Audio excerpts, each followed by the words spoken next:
చారిత్రకారుడు. 1850లో జరిగిన మొదటి స్వాతంత్ర పోరాటం గురించి రాస్తూ ఇలా అన్నాడు: ఒకవేళ శిశు హత్యలు చేసే రాజపుత్రులు మత దురాభిమానులైన బ్రాహ్మణులు, వినండి, మత దురాభిమానులైన బ్రాహ్మణులు పందులు తినేవాళ్ళు, పందులను అసహించుకునే వాళ్ళు, ఆవులను తినేవాళ్ళు, ఆవులను పూజించే వాళ్ళు, వీళ్ళంతా ఒకటైతే మాత్రం ఇండియాలో బ్రిటిష్ పాలన భవిష్యత్తు ఉండదు ఉండదు ఉండదు ఉండదు అని పేర్కొన్నాడు. అందులో భారతీయులను చులకన చేసే పదాలు ఉండవచ్చేమో కానీ అనేక మతాల, జాతులు, ఆహార అలవాట్లు, సంప్రదాయాల భారతీయులు ఆ వైవిధ్యాల నుండి ఐక్యత సాధిస్తే బ్రిటిష్ పాలకులు జరిగే ప్రమాదం గురించి సరిగ్గా ఊహించాడు. నిజంగా జరిగింది అదే. ఆ ఐక్యత మనకు స్వాతంత్రం సాధించింది.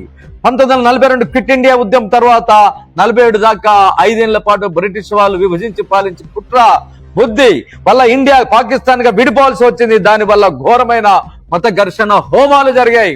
అనేక భాషలు, విభిన్న సంస్కృతుల, వివిధ ప్రాంతాల ప్రజలను విడగొట్టిన పాలించే ప్రెసిడెన్షియల్ బదులు భాషా ప్రయుక్త రాష్ట్రాలు ఏర్పడాలనే ఉద్యమాలు దేశవ్యాప్తంగా సాగాయి. కమ్యూనిస్టులు నాయకత్వం వహించిన విశాలాంధ్ర, ఐక్య కేరళ, మహారాష్ట్ర, గుజరాత్ వగైరా ఉద్యమాలన్నీ మనం గుర్తు చేసుకోవాలి. ఈ నేపథ్యం ఉన్న మన రాజ్యాంగ రచయితలు లౌకికవాదాన్ని, ఫెడరల్ వ్యవస్థను ప్రతిపాదించారు. ప్రయుక్త రాష్ట్రాల ఏర్పాటు భావన కూడా ముందుకు వచ్చింది. రాజ్యాంగంలో రాతల ద్వారా మన భావనలు ఏర్పడలేదు. మన వైవిధ్య భారతాన్ని ఐక్యంగా ముందుకు నడపాలంటే ఏ విధానాలు అవసరమనే అనుభవాల నుండి ఆ రాజ్యాంగ రాతలు వచ్చాయి. దాని వెనుక ఉద్యమాలు, త్యాగాలున్నాయి. కానీ ఇప్పుడేం జరుగుతుంది?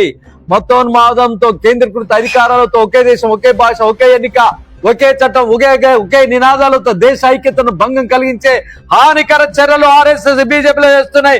కాశ్మీర్లో, మణిపూర్లో, ఇంకా అనేక రాష్ట్రాల్లో జరుగుతున్న పరిణామాలు, పౌరసత్వ చట్టాలు సవరణ ప్రయత్నాలు నేడు బీహార్ నుండి మొదలైన ఓట్లను తొలగించే పద్ధతి స్ఫూర్తికి పూర్తిగా విరుద్ధంగా సాగుతున్నవి కాదా? తమ్మినేని వీరభద్రం గారు క్వశ్చన్ ఇస్తున్నాను, అవునా కాదా? అవునా కాదా? అవునా కాదా? దీంట్లో ఒక లౌకికవాదం గురించి ఒక మాట చెప్పుకుందండి.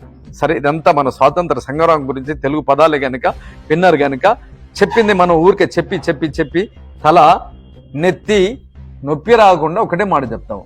లౌకికవాదం, వాట్ ఈస్ దిస్ లౌకికవాదం? సెక్యులరిజం, దాన్ని ఇంగ్లీష్లో అంటారు. ఏంది సెక్యులరిజం? ఏంది? సిక్కులో లేదా లౌకికవాదం అంటే? ఏందయ్యా ఏందయ్యా? ఏమి లేదండి.